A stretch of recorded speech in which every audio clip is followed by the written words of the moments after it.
ছোট ছোট বাচ্চারা আমি বাচ্চাই আমার বাচ্চাগুলো রোগ। বাড়ির আঙিনায় দাঁড়িয়েছিল শিশু মুস্তাকিম মিয়া।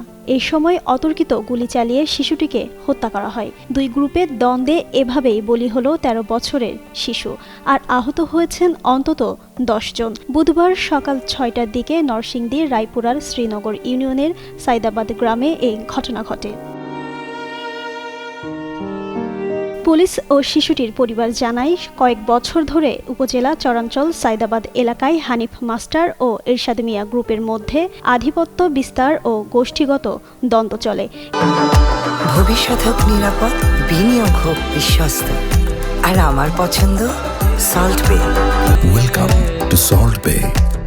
এর জেরে সে সময় একাধিক সংঘর্ষে উভয় পক্ষে নারীসহ অন্তত 8 জন গুলিবিদ্ধ হয়ে নিহত হন।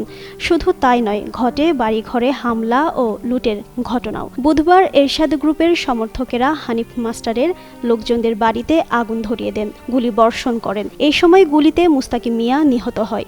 আগুনে 4টি ঘর পুড়ে যায়। অন্তত 10 জন আহত হয়েছেন। শিশুর মা শাহানা বেগম জানান, সকালে তার ছেলে ঘর থেকে বের হয়ে বাড়ির আঙিনায় দাঁড়িয়েছিল। এই সময় স্থানীয় সাবেক ইউপি সদস্য ফিরোজ মিয়ার ভাতিজা মাসুম ওরফে চায়না গুলি করে হত্যা করে। তার ছেলে স্কুল শিক্ষার্থী, তারা নিরপেক্ষ, কোনো দলের নয়, তারপরও বুক খালি করা হলো। তিনি দোষীদের দৃষ্টান্তমূলক শাস্তির দাবি জানান। আর স্থানীয়রা বলছেন, আহতেরা গ্রেপ্তার এড়াতে গোপনে বিভিন্ন হাসপাতাল ও ক্লিনিকে চিকিৎসা নিচ্ছেন। উপজেলা স্বাস্থ্য কমপ্লেক্সের জরুরি বিভাগে চিকিৎসক বিমল চন্দ্র ধর বলেন, গুলিবিদ্ধ মুস্তাকিম নামের শিশুটিকে মৃত অবস্থায় হাসপাতালে আনা হয়। প্রাথমিকভাবে দেখা গেছে তার শরীরের বাম পাশে গুলির চিহ্ন রয়েছে। প্রাথমিকভাবে পরীক্ষা নিরীক্ষা করে দেখেছি যে ওর শরীরে একটা বাম পাশে একটা গুলির চিহ্ন পাওয়া গিয়েছে। প্রাথমিকভাবে পরীক্ষা নিরীক্ষা করে দেখলাম যে তার প্রেশার নাই, পালস নাই, মানে আমরা পেশেন্টকে তার রেসপিরেশনও নাই, যার পর আমরা তাকে মৃত ঘোষণা করলাম।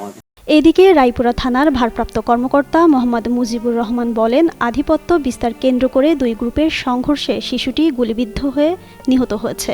পরিস্থিতি নিয়ন্ত্রণে সেখানে রয়েছে পুলিশ, সেনাবাহিনী ও বিজিবির সদস্যরা। ঘটনায় জড়িতদের শনাক্ত ও গ্রেপ্তারের অভিযানও চলছে। জিনাত আরা ঋতু, যুগান্ত নিউজ।